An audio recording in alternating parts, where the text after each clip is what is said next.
Respiration in plant. The breaking of carbon off through oxidation is called respiration. The carbon skeleton produced during respiration is used as precursor for biosynthesis of other molecules in the cells. During photosynthesis, large volume gas exchanged air with cell. तो photosynthesis के द्वारा large volume gas exchange होता है air with sales में। Parenchymatous organ में ये खासकर होता है। अब यहाँ पर रिस्पायरेशन के दौरान देखते हैं कि ग्लूकोज प्लस जो ग्लूकोज होता है वह ऑक्सीडेशन होता है ग्लूकोज का, तो वो 6CO2 plus 6H2O plus energy बनाता है। तो CO2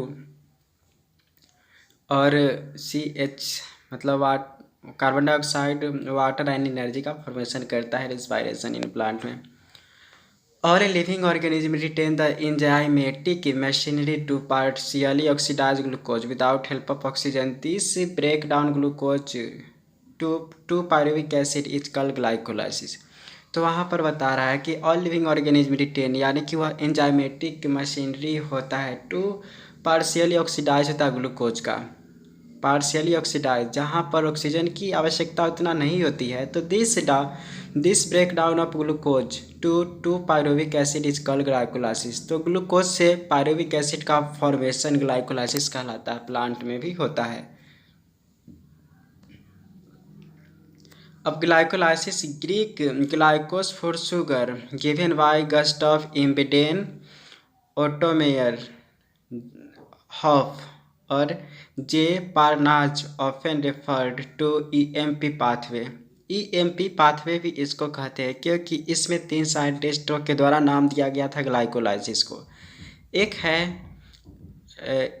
गस्टफ इम्बेडेन, सेकेंड है ओटोमेयर, थर्ड है जे पार्नाज। गस्टफ इम्बेडेन, ओटोमेयर, जे पार्नाज। तो इस नाम को आप अच्छे से रट लीजिए। Gustav Embden, Otto Meyerhof and J Parnas often refer to as EMP pathway, यानी कि ग्लाइकोलाइसिस को EMP पाथवे भी कहते हैं। In aerobic organism it is the only in respiration.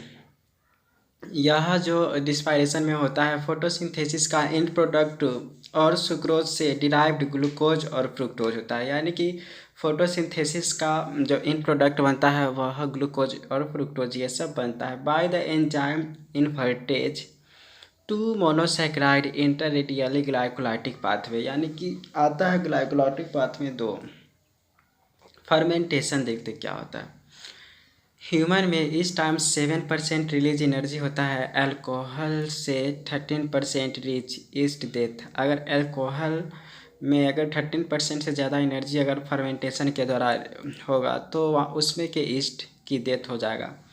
अब देखते हैं जैसे ग्लूकोज है, ग्लूकोज से वह बनता है ग्लिसरैल्डिहाइड 3 फॉस्फेट। तो ग्लिसरैल्डिहाइड 3 फॉस्फेट होता है तो वहाँ पर हाइड्रोजिनेशन होता है, जहाँ पर NAD प्लस जो होते हैं वह NADH प्लस H+ में कन्वर्ट होता है, फिर 3PgAl बनता है। ग्लूकोज से ग्लिसरैल्डिहाइड 3 फॉस्फेट, फिर 3PgAl बनता है, फिर फॉस्फोइनल पायरुविक एसिड बनता है, PEP बनता है, फिर PEP जो होता है वह अगेन पायरुविक एसिड बनता है। जब पायरुविक एसिड बनता है वह लैक्टिक एसिड में भी कन्वर्ट होता है, लैक्टिक एसिड में कन्वर्ट होता है तो उस समय भी NADH प्लस H+ से NADP प्लस बनता है, और पायरुविक एसिड से जब इथेनॉल प्लस CO2 बनना होता है उस समय भी NADH प्लस H+ से NAD प्लस बनता है। तो यहाँ पर फर्मेंटेशन में देख रहे हैं कि ग्लूकोज से फाइनली लैक्टिक एसिड का फॉर्मेशन होता है या इथेनॉल प्लस CO2 का बनता है। तो कैसे बनता है, ग्लूकोज से ग्लिसरैल्डिहाइड 3 फॉस्फेट बनता है और फिर 3PgAl, फिर PEP बनता है। PEP बनने के बाद इसमें पायरुविक एसिड बनता है, देन इथेनॉल प्लस CO2 बनता है, फिर लैक्टिक एसिड बनता है। तो इस तरीके से हो गया। अब यहाँ पर देखते हैं कि जो ग्लाइकोलाइसिस होता है वो क्या, ग्लूकोज क्या कैसे ब्रेक डाउन होता है। तो टोटली ये आपको याद रखने वाला पॉइंट है पूरा। तो ग्लूकोज है तो ग्लूकोज क्योंकि टूटता है तो वहाँ पर ATP से ADP बनेगा, पता होना चाहिए। वहाँ पर फॉस्फोराइलेटेड होता है, क्योंकि एटीपी से एडीपी बनता है, तो वहाँ पर फॉस्फोराइलेटेड होने के कारण एटीपी से एडीपी बनता है। तब ग्लूकोज 6 मतलब 6 कार्बन का होता है, तो ग्लूकोज 6 फॉस्फेट बनता है, क्योंकि फॉस्फोराइलेटेड हो गया यानी कि फॉस्फेट जुड़ गया, तो ग्लूकोज 6 फॉस्फेट हो गया। फिर यहाँ पर भी एटीपी से एडीपी होता है। अब ग्लूकोज 6 फॉस्फेट से फ्रुक्टोज 6 फॉस्फेट बनेगा। सबसे पहले ग्लूकोज था, ग्लूकोज 6 फॉस्फेट, फिर फ्रुक्टोज 6 फॉस्फेट बनता है। तब जब फ्रुक्टोज है तो वो और छोटा टुकड़ा में होगा, तो वहाँ पर ट्रायोज फॉस्फेट का फॉर्मेशन होगा, जो कि 3PgAl होता है। तो ग्लिसरैल्डिहाइड मतलब ट्रायोज फॉस्फेट ग्लिसरैल्डिहाइड 3 फॉस्फेट, तो PgAl कहते हैं यहाँ पर ग्लिसरैल्डिहाइड ट्रायोज फॉस्फेट ग्लिसरैल्डिहाइड 3 फॉस्फेट ये बनता है। और तब उसके बाद यहाँ पर ट्रायोज फॉस्फेट डाईहाइड्रोक्सी एसीटोन में ये कन्वर्ट होते रहता है, डाई एसीटोन फॉस्फेट या ग्लिसरैल्डिहाइड 3 फॉस्फेट में। अब फिर NAD+ से NADH+H+ बनता है। अब यहाँ पर है 2 गुना ट्रायोज बिसफॉस्फेट, तो यहाँ पर 2 गुना ट्रायोज बिसफॉस्फेट बनता है। इससे 3PgAl से 2 बनता है ट्रायोज बिसफॉस्फेट, जिसका ये भी आप कह सकते हैं 1,3 बिसफॉस्फोग्लिसरिक एसिड। तो इसको आप अच्छे से याद रख लेंगे जो टर्म यहाँ पर है। अब 2 गुना ट्रायोज फॉस्फेट जो होता है 3 कार्बन वाला, वह 3 फॉस्फोग्लिसरिक एसिड बनता है।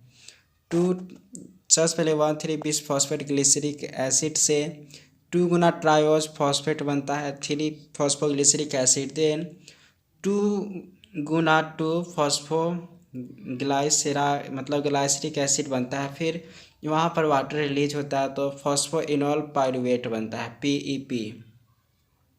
फॉस्फोइनॉल पायरुवेट जब बनता है तो वहाँ पर अब ADP से ATP अब एनर्जी यहाँ पर बनता है। देन 2 गुना पायरुविक एसिड बनता है। तो देख सकते पायरुविक एसिड लास्ट स्टेप है, तो कम से कम इतना होना चाहिए। सबसे पहले ग्लूकोज बना, ग्लूकोज से ग्लूकोज 6 फॉस्फेट बनता है, फिर फ्रुक्टोज 6 फॉस्फेट बनता है, फिर 3 कार्बन वाला बनता है, तो ट्रायोज फॉस्फेट होता है। और लास्ट का ट्रायोज फॉस्फेट ग्लिसरैल्डिहाइड 3 फॉस्फेट के बाद वाला स्टेज थोड़ा सा मुश्किल है, तो पहले ये देख लेते हैं। ये जो इधर उधर होने वाला रिएक्शन है triose phosphate di hydroxy acetone phosphate से ये कन्वर्ट होते रहता है ट्रायोज फॉस्फेट ग्लिसरैल्डिहाइड।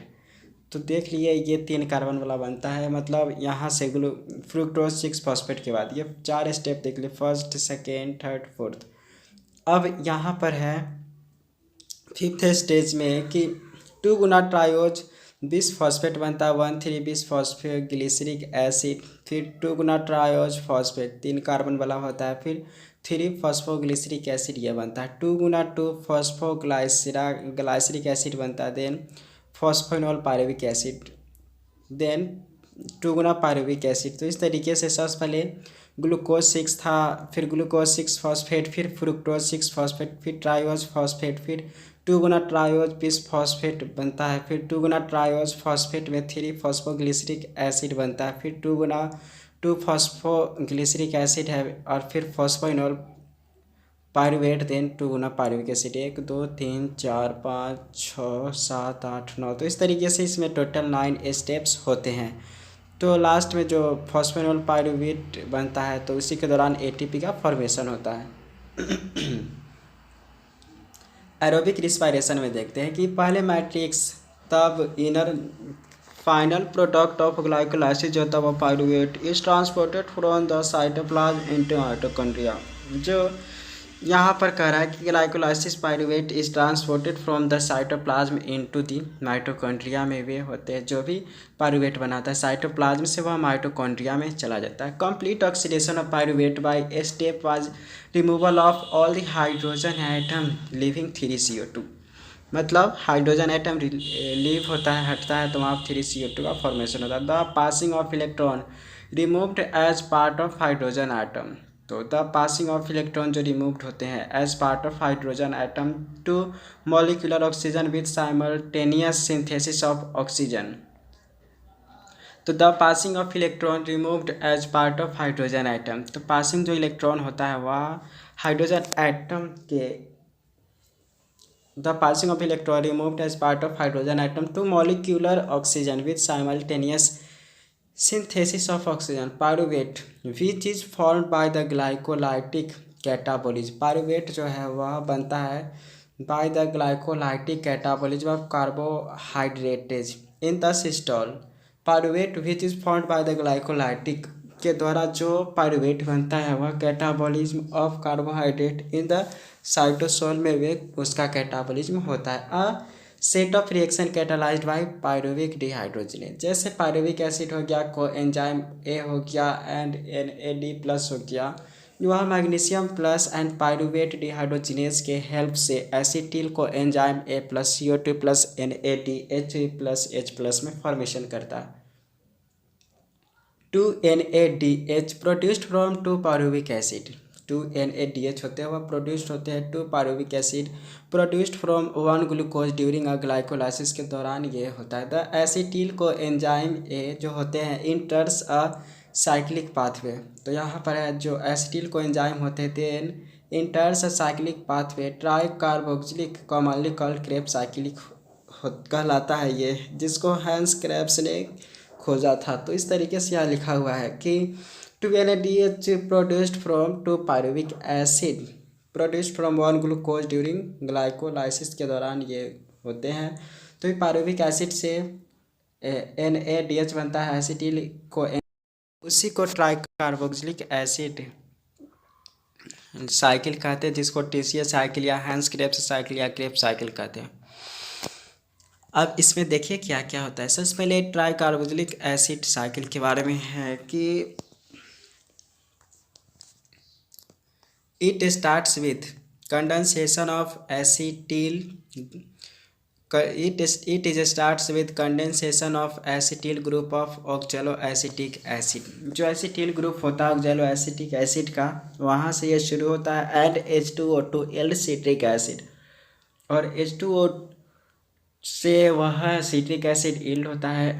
एंजाइम इसमें साइट्रेट सिंथेज की आवश्यकता होती है। सिट्रेट इज देन 980 मतलब आइसोमेराइज्ड होते हैं। Citrate is then isomerised to isocitrate बनता है।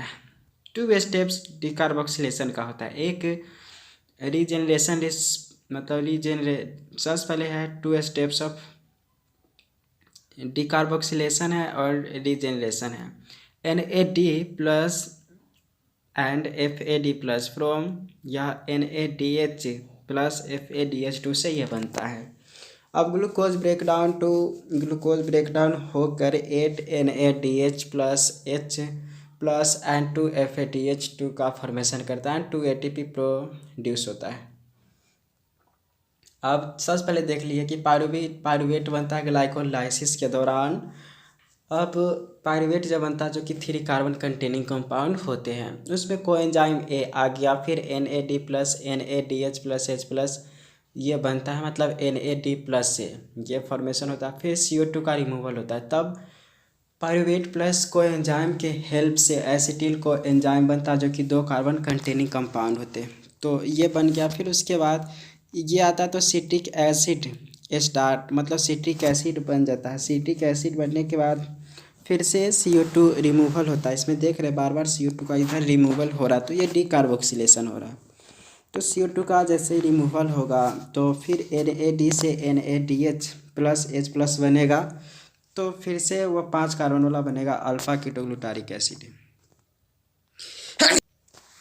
तो 5 कार्बन वाला बन गया अल्फा कीटोग्लूटारिक एसिड। तो फिर CO2 रिमूव होगा, सुसाइनिल को एंजाइम ए इसमें रोल निभाएगा।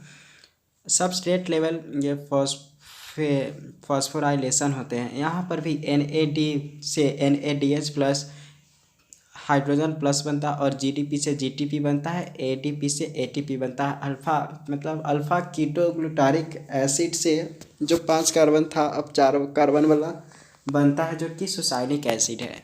सुसाइनिक एसिड जो कि 4 कार्बन कंटेनिंग कंपाउंड है। फिर उसके बाद FAD+ से FADH2 बनता है। सुसाइनिक एसिड के बाद मैलिक एसिड फॉर्मेशन होता है। तो फिर उसके बाद यहाँ पर मैलिक एसिड के बाद यहाँ पर ऑक्सैलोएसिटिक एसिड बनता है, ये भी 4 कार्बन वाला होता है। तो यहाँ पर भी NAD+ से NADH+ बनता है। तो इस तरीके से ये सिट्रिक एसिड साइकिल या ट्राई कार्बोक्सिलिक एसिड साइकिल ये हो गया। फिर ऑक्सैलोएसिटिक एसिड जो रहता है वहाँ पर पायरुवेट प्लस को एंजाइम आता है तो फिर सिट्रिक एसिड साइकिल। तो इस तरीके से ये होते हैं। तो कहाँ पर CO2 हो रहा है, तो ये आप अच्छे से ध्यान दे दीजिए। पायरुवेट से एसिटिल को एंजाइम बन गया, फिर सिट्रिक एसिड बना, फिर अल्फा कीटोग्लूटारिक एसिड। तो कहाँ पर क्या क्या हुआ वो हमने देख लिया। अब इसमें ये बात ध्यान रखना है कि pyruvic acid +4 NAD+ FAD+ 2H2O+ ADP+PY ये इधर था और ये माइटोकॉन्ड्रियल मैट्रिक्स में होता है। तो ये सब बनाता है, अंत तक ये प्रोसेस होते होते 3CO2 +4 NADH फिर +4H+ FADH2+ ATP। इस तरीके से ये हो गया। ATS and oxidative phosphorylation. तो ATS एंड ऑक्सीडेटिव फॉस्फोराइलेशन जो कि इनर माइटोकॉन्ड्रियल में होता है, electron transport system and oxidative phosphorylation में ये है। अब यहाँ पर है कि ऑक्सीडेशन ऑफ एक NADH से 3 ATP दिया जाता है, ऑक्सीडेशन ऑफ एक NADH से 3 ATP दिया जाता है, एक FADH2 से 2 ATP दिया जाता है। तो मतलब ये फॉर्मेशन होता है, एक NADH से 3 ATP एंड एक FADH2 से 2 ATP मिलता है। लास्ट में जो ऑक्सीजन होता है, ऑक्सीजन एक्ट एज इलेक्ट्रॉन मतलब हाइड्रोजन एक्सेप्टर जो होते हैं। लास्ट में oxygen act as hydrogen acceptor, light energy utilise for the production of proton gradient. Light energy जो यूटिलाइज होता है वहाँ पर प्रोटॉन ग्रेडियंट को प्रोडक्शन करने के लिए required for phosphorylation. It is energy of oxidation reduction utilised for some reaction so called oxidative phosphorylation. तो यहाँ पर कह रहा है कि light energy utilise for the production of proton gradient required for होता है फॉस्फोराइलेशन के लिए प्रोटॉन ग्रेडियंट लाइट एनर्जी बनाता है। तो it is energy of oxidation reduction, यानी कि energy of oxidation reduction utilise for same reaction, तो उसी को ऑक्सीडेटिव फॉस्फोराइलेशन कहते हैं। ऑक्सीडेटिव फॉस्फोराइलेशन जहाँ पर ऑक्सीजन की आवश्यकता होती है फॉस्फोराइलेशन के लिए। तो देख सकते हैं जैसे यहाँ पर है ATP, ये इनर माइटोकॉन्ड्रियल है, इनर माइटोकॉन्ड्रियल जहाँ पर F1 होता है। इस साइड जो देख रहे हैं यहाँ पर F1 है और इस साइड F1 मतलब FO या F0 का है, FO भी ये पढ़ते हैं, FO और यहाँ पर F1। तो इनर माइटोकॉन्ड्रियल स्पेस में देख सकते हैं किस तरीके से टू हाइड्रोजन होता है। जैसे ये आता है मतलब थोड़ा सा बाहर के साइड तो ATP बनता है। तो ADP से देख सकते हैं F1 के दौरान होते होते यहाँ पर ATP का फॉर्मेशन जो होता है वह F1 में होता है। अब देख सकते हैं यहाँ पर इलेक्ट्रॉन ट्रांसपोर्ट फॉस्फोराइलेशन में क्या क्या होता है। तो सबसे पहले ये देख रहे हैं कुछ पार्ट, ये इलेक्ट्रोकेमिकल ग्रेडियंट्स होते हैं। तो कहाँ से ये शुरू होता है, तो इस साइड से शुरू होता है। सबसे पहले ये प्रोटॉन ग्रेडियंट तो होते रहता है। फर्स्ट स्टेप में देखते हैं कि यह FeS जो होते हैं NADH+H+ जो बन चुका रहता है वहाँ से 2 इलेक्ट्रॉन आता है। देख सकते हैं इलेक्ट्रॉन का किस तरीके से ट्रांसफर हो रहा है। जो 2 इलेक्ट्रॉन आता है उसमें FMN नामक जो होते हैं मॉलिक्यूल, वह FeS में कन्वर्ट मतलब FeS से होते होते यहाँ पर फर्स्ट बार रिएक्शन होता है। तो FeS से होते होते यह UQ बनता है, यानी कि यूबिक क्विनोन का फॉर्मेशन कर देता है। ये देख सकते हैं ये यूबिक क्विनोन, ये इलेक्ट्रॉन एक्सेप्ट करके यूबिक क्विनोन बनाता है। फिर यहाँ पर जो देखते हैं NAD+ कॉम्प्लेक्स 1 में NADH का डिहाइड्रोजिनेज हुआ। देख सकते हैं किस तरीके से डिहाइड्रोजिनेज हुआ, इसलिए तो ये NAD+ बन गया। अब यूबिक्विनोन है, फिर यहाँ पर जब हाइड्रोजिनेज होगा तो यहाँ पर हाइड्रोजिनेज होने के कारण यहाँ पर हाइड्रोजन जुड़ जाएगा। तो इस तरीके से यूबिक्विनोल का फॉर्मेशन कर लिया। फिर ये भी इलेक्ट्रॉन को ट्रांसपोर्ट करके एक तो ये बनेगा, जैसे देखेंगे तो साइटोक्रोम बी पहले बनता है, साइटोक्रोम बी बन गया, फिर साइटोक्रोम बी से या एफईएस से होते हुए जाता है तो साइटोक्रोम C1 का फॉर्मेशन कर लेता है। साइटोक्रोम सी देख रहे हैं किस तरीके से है, और फिर ये साइटोक्रोम C1 से ये आता है नीचे तो यह साइटोक्रोम सी फॉर्मेशन करता है, साइटोक्रोम सी। और फिर ये जो होता है साइटोक्रोम सी, और यहाँ पर ये भी दूसरा में होता है। जैसे कॉम्प्लेक्स वन में तो देख लिए कि इधर जो दिया हुआ है वह कॉम्प्लेक्स वन में ऊपर सी साइड है, तो ये जो देख रहे हैं ये कॉम्प्लेक्स वन में इतना सारा प्रोसेस होता है।